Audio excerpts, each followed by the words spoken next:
As violence flares in Chicago, city officials and residents are yet again locking horns over a solution about how to stop it. One Chicago alderman, Anthony Beale, from the far south side, is leading the charge on what sounds like a kind of common sense solution: permanently reassigning officers to the city's most gang-ravaged areas. But the proposal is generating huge blowback. Why? Over fears that it could generate a surge in crime in some of the safer districts of Chicago. But is this just another excuse to avoid badly needed radical solutions to stop this carnage?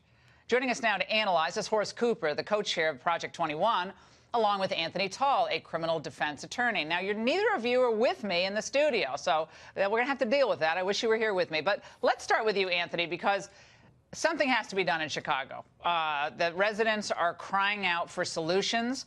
This is one resident. We'll play her first. This is a young man. This is one resident today talking with Charlie Kirk. Let's watch. He doesn't take care of certain parts of town as he should. They take care of downtown. They take care of the north side. The south and west sides are left. He was young to me, but he said, look, you take care of these rich areas, but our areas aren't getting the help. So we have a lot of police being reassigned today through the weekend to these bad areas. But what about that idea of permanently reassigning officers to the worst of the worst areas? Why is that controversial? Well, I think it's controversial. Yeah, go ahead. Yeah, well, I think it's controversial, Laura, just because what we have in a lot of high police areas, or areas that are police, particularly communities of African Americans and Hispanics, is we have over-policing, where a lot of the innocent people end up getting tagged or pulled aside or stopped unconstitutionally against their Fourth Amendment right. Remember, I've represented gang members in L.A. I've represented gang members who, and they have the whole community afraid of them. So what we don't need is police coming in doubling the fear if it's not going to be strategically placed, and constitutional provisions are not going to be there. There's nothing wrong with the permanent policing, but it needs to be constitutional provisions to protect the 98% of the community that is not causing the trouble, and that 2 to 3% that are repeat offenders. Yeah, the problem is that a small percentage of people are turning those areas upside down, and the carnage over the weekend was just unacceptable. Horace, you know, there is a great concern in the black community about aggressive policing that turns innocent people into feeling like criminals. And these comments are heartfelt. They're made. You hear them over and over and over again. Yet residents of the south and west sides of Chicago on camera over the last several days saying, we need help. So there's two competing views here. Where do you come down? Look, these people are living literally in war zones. It is unbelievable that the conversation is being held that grandma can't go and get her prescription filled, that her granddaughter can't get to school without a drive-by shooting, that jobs won't locate in those communities, perpetuating poverty because investors will not go where there is this elevated level of crime. What you need is a common sense idea. The same thing that happens when you're on the interstate. When the officer puts his car prominently on the side of the road, all of a sudden, everybody slows down. Even people who are law-abiding take notice. What we need to do is have an elevated presence of law enforcement in these communities. And it doesn't need to be for a weekend. It doesn't need to be for a few weeks. It needs to be a year, 2 or 3, if necessary. That's the way that you can make it safer, and that's the way that this war zone mentality can go away. This is what Donald Trump... Yeah, hold on. We're going to play a soundbite from President Trump, and then you can react on the other side. This was today addressing issues such as prison reform. They even touched on sentencing reform, and he touched on Chicago. Let's watch. We must strengthen community bonds with law enforcement, including cities like Chicago that have been an absolute and total disaster. 63 incidents last weekend and 12 deaths. That's bad stuff happening, and probably, I guess you have to take from the leadership. This is called bad leadership. There's no reason in a million years that something like that should be happening in Chicago. Anthony, he's obviously dinging Rahm Emanuel's leadership in Chicago. Given your background and counseling, representing these former gangbangers and so forth, do you think Rahm Emanuel has done a good job? No, I don't think. I think Rahm Emanuel has done a horrible job.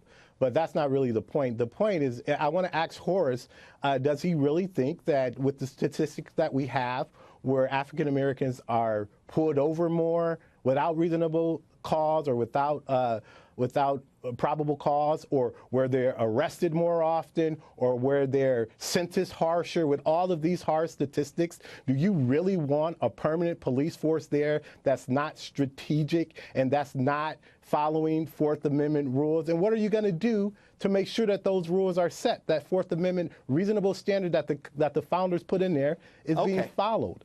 I think that's very important. You can hide behind the Fourth Amendment all you want. Here's the facts.